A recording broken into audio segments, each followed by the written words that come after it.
Welcome to Shorty's SuperCoach. What is going on, guys? Breaking it up with a different video from the previews this stage. I've done quite a few previews so far. We've got a few scheduled, a few coming your way. But you're getting a bit of a late night special here from Shorty, a bit of after midnight action from Short, which is dangerous on many levels, but anything could happen over the next 10 to 15 minutes, so stay tuned. Going to take a look at the ruck situation. Now, I was just going to go to bed and just call it a night, but I was inspired. I went to Augustus, get a little sneaky ice cream, and was met by a couple of lads just saying g'day to Shorty. They watched the channel, so shout out to you boys. It was great to have a chat tonight. And I thought, you know what, fuck it, I'm going to do a video, give the lads a shout out. It won't be uploaded for about 3 days because I've got a bit of a log jam going on of videos. But I do appreciate it when you guys say g'day to me. It really does make my day. So I appreciate you saying hello tonight. But in terms of the video, going to take a look at the ruck situation like I said. Now, Gawn And Grundy, I reckon it's just about curtains for them. They've gone to the same team now. They have been the dynasty of rucks over the journey. It's been them the majority of years. Even last year when we kind of thought, hey, that could be enough for those two. They came back and Gawn delivered. And then Grundy probably sucked us in for a little bit. He sucked me right in. But then he struggled to play for much of the year. And the emergence was seen by another Pie, which we'll talk about him throughout this video. But I do think it is finally time that we've got to move on from Gawn And Grundy. We've got to find new alternatives. Because, let's face it, could you think of a ruck combo that has worked in terms of SuperCoach points, like for both of them? I can't really think of one. It's pretty rare that you see. It's a bit of a different look, sort of off the Geelong mould of Stanley and Blitzarves. How's it going to work? I don't know exactly how it's going to work. If I was a betting man, I'd say that Gawn will ruck centre bounce and float behind the footy. I think he's a great intercept mark down the line. That's not really Grundy's strength. I think he's probably better to be in the stoppages. Maybe Grundy starts centre half forward, pushes in after the centre bounce. I'm not sure how it's going to work, but one thing I am pretty confident in saying is that I don't have a great deal of optimism for both their SuperCoach scores. They may well both average 95 to 105, but it's tough to get a read on it. It really is. And when they're both in the same team, they are going to share this ruck load pretty significantly, and one week it could be Gawn, the next it could be Grundy. That really goes pretty nicely. I don't know how it's going to work. I want to shop elsewhere, and I'm going to take a look at a few of the rucks, because I just thought it'd be good to kind of change up the videos in terms of solely focusing on the previews. But yeah, it's been a big day for Shorty. I was down at Sorrento today with my sisters. We were just had it booked in for a while. It was one of those, like a dolphin swim, which was pretty cool. Just catch the ferry across. Sorrento's a nice setup too. I'll tell you what, it's nice over there. Pretty nice pub. Bit of sun today. It's pretty handy. But swam with some seals. Saw a banjo shark. Saw a whopping big stingray. Honestly, kind of freaked me out. I was Shorty in the deep blue sea. I was like, there's a bit going on here. Seals are over there making all sorts of weird fucking noises, and I'm like just trying to chill. I love the ocean, but I haven't really swum in like absolute deep water like that, and it was cool. Don't get me wrong, I really loved it, but there were times where I was like, shit, this is kind of freaky. Didn't get to swim with the dolphins, which was disappointing. We could see heaps of them. There were like pods everywhere. But yeah, we were in the water. They just said, get in the water. Look down, we'll try and find them, and they swam the other way. So, geez, like my dating life. That was pretty brutal. But we didn't get to swim with them. I think it's a bit of chance. Sometimes they follow the boat, sometimes they don't. Sometimes they swim here, swim there. Didn't work for us today, but it was pretty cool. It was a good day. It was good fun. But yeah, long story short, I'm pretty tired, and here I am doing a SuperCoach video at 20 to 1. Don't know. Because in about 8 hours, I'll be munching on a acai bowl. Add Nutella. Great option. But yeah, I got breakfast with Jonas. So the smart thing to do would be to go to bed. But I am not. But yes, if you've If you've been enjoying the content, the return of content from Shorty, please like and subscribe. That would be much appreciated. But hey, if you're here watching it, that is good enough for me. That is good enough for me. So let's dive into the rucks. I'm going to bypass talking about some of these experienced lads. I feel like I touched on Gawn there. I don't think we're going to go with Wits at that price. He did us well. He did me well last year, no doubt.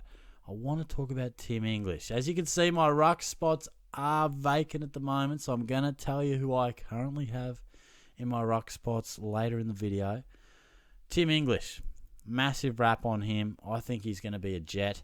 And we saw plenty of signs from him this year that he could be a 110 plus guy, and then just had waivers in his form. Now, he's 25. He's right in his absolute prime. We saw a mini breakout maybe the year before. Yeah, that's right. He had that 102, then down to 88. Now, look, he has been a big guy from the early days when he was drafted. Lots of hype around him.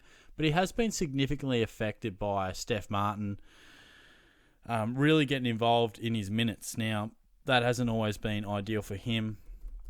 I know Martin's retired. I wonder if we can still access some of his statistics from a game by game. Yes, of course we can.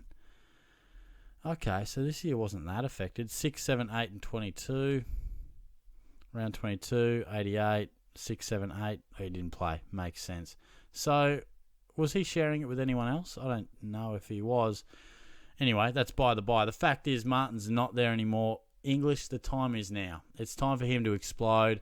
And he showed that he could. You know, he delivered the 123, the 152. Look at this. Look at that first 5 rounds. And then he returned with a 160. Like, just insane form.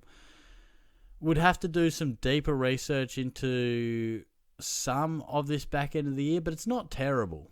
The 51's poor. Otherwise, you know, bit of an interrupted year for English. I think he's going to develop into bigger and better things. I mean, the bloke has scored a 200 in SuperCoach. Like, he can score extremely well. I just think he's as mobile as there is in the game for a ruck. And that's evidenced by, look at these possession counts. Ridiculous. First fucking whatever games these were. 1, 2, 3, 4, 5, 6, 7. Like 7, 8 games. 20 plus touches for a ruck. So he's not really a hit-out ruck, but what he is a clearance, cover the ground option. And I reckon he's a great option for your team. Also wanted to just touch on Sean Darcy. And again, Luke Jackson going over to the Dockers. This is a big watch for your preseason. How will this affect Darcy? What role does Jackson play? Because I think Darcy is probably slightly underpriced for what he can do. I think he could average 105 plus, potentially 1 year. But he struck me as a bloke who would probably do his best work as a sole ruck. Now, Jackson comes along. Is that as a bit of a hybrid Mark Blitzarv's role? Or is he ruck? Is he forward? Not really sure. So time will tell. I'm probably ruling out Darcy just because he's a bit injury prone and the Jackson factor. But, you know, I think he's definitely a guy that is going to be one of the best ruckmen in the game for a while. Now, Riley O'Brien, Nick Nat, not so interested. Blitzarv, no. Goldstein's old. I mean, Grundy is obviously at a reasonable price, but I don't think so. Look, Rowan Marshall. Rowan Marshall's a big one for mine. Now, my example of Martin affecting English wasn't the greatest before because Martin barely played, but I'll tell you what, the departure of Paddy Ryder is significant for Rowan Marshall. Now, does Max King going down affect him at all? I don't think so. I mean, I think it's Max Heath is their other ruckman. St Kilda fans, you'll be able to tell me better. You know, Jono, I'm looking at you, mate. You'll be able to tell me better as to how this will look, and the pre-season will tell us better. But Rowan Marshall, I can tell you this for free, the bloke loves to sole ruck, or at least his SuperCoach numbers do. I don't know if he personally likes it, don't know the bloke, but I'm telling you, his numbers say, give me the number 1 ruck every day of the week, because I'll get touches, I'll get hit-outs, I'll do my thing. Now, this takes a fair bit of dissecting, but let's have a look at the games that Marshall rucked solo. So let's just take the early portion. Rounds 1, 2, 5, and 6. 1 and 2, 124 and a 67. 5 and a 6, 125 and a 92. That's pretty good numbers. I think Marshall was struggling with a bit of injury this year too, so that's probably worth considering. Ryder returns, plays much of the middle part of the year. Let's take round 19 onwards. 88, 173. Well, Jesus Christ, 96, 113, and a 64. So I'm not sure what happened there. But look, the numbers are there. I mean, yeah, there's some inconsistency from Marshall. I think for St Kilda and him, it wasn't his greatest year. But there are some numbers that just tell you that this bloke, and his back end to 2021 as well, I think the similar thing happened with Ryder missing late. So he misses the last few games in 2021.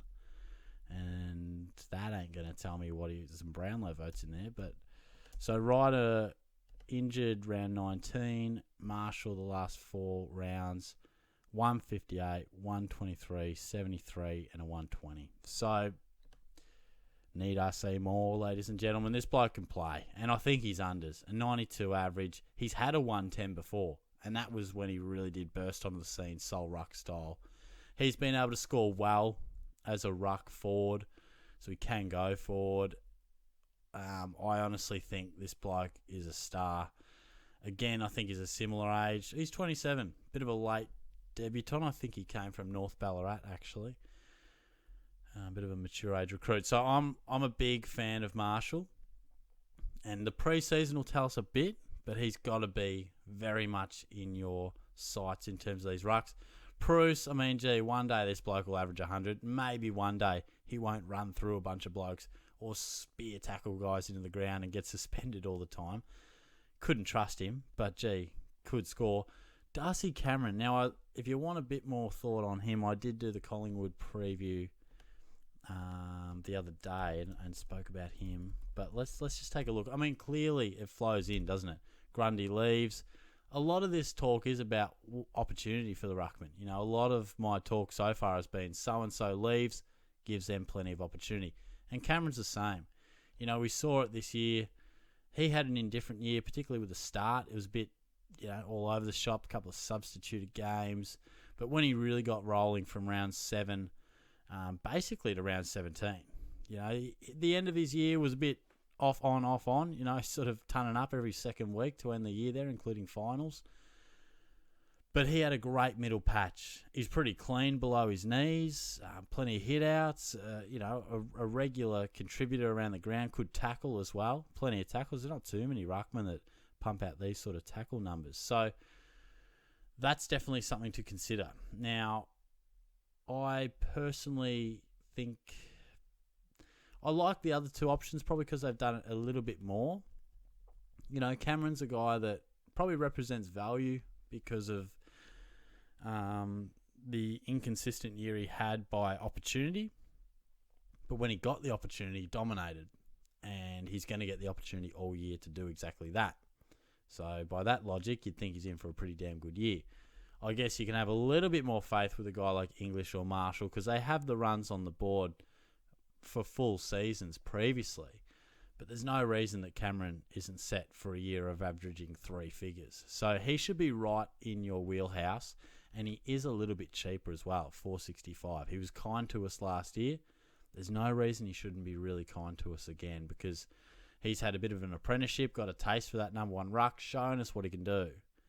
There's no reason he can't keep doing it.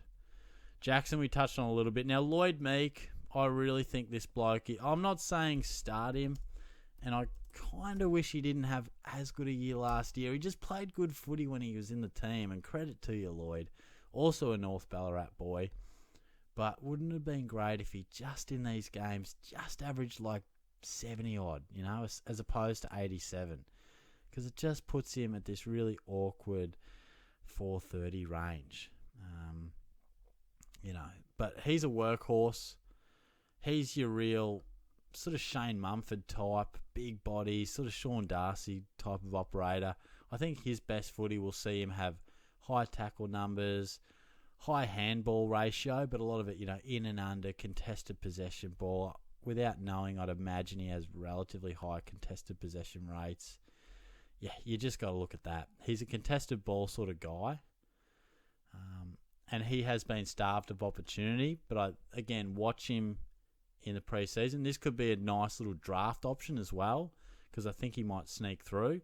But he's definitely a strong consider if he can get that number 1 ruck role at the Hawks, which I think he'd be a strong chance to do. Now, I think I had a list of guys I wanted to cover, and I just wanted to finish on Draper. Now, also, I might talk about Cherry in the North Melbourne. I had North Melbourne preview. I had a question about Cherry. I probably need to dive a little bit deeper, but I will get to that question certainly a bit more in the North Melbourne video. But Sam Draper, look, I just want to mention him because there's so much hype about him. I won't spend too much time on him, but for me, it's just a no. He's burnt me before, guys. We all know that. That infamous day against Port Adelaide where Caldwell and Draper went off and he just destroyed my team. But you've only got to look at his numbers quick. Yeah, he's dynamic. Yeah, he's a cult hero. He's exciting to watch. Ruckman on the absolute trending upwards. But you've only got to look at his stats very quickly. And that's, a lot of these aren't affected by injury either. You can look at his time on ground. It doesn't change too much. But there's a 21. There's a 6. There's a 42 or 47. Multiple sub-70s, a 34. So at this stage of his career, I think each year we've thought, shit, maybe he's going to explode. But it's been 72, 72, 70 most of the time. We'll get as much opportunity as he has ever had next year. But for me, it's a no. But I just wanted to put him in there because I do really, really rate him as an exciting option. I just wanted to mention him. But my rucks at the moment, Rowan Marshall. And it's probably no surprise the way I talked about him, Timmy English. So that is the way I'm going for now, albeit it's not even January yet, so let's not hold me to this, but that is how I'm going at the moment. How am I going for time? We got 1:20, ladies and gentlemen, so we're fine. But I hope you've enjoyed this video. This is the first video that I've kind of lashed outside the preview, aside from a team picker, so hopefully you've got around it.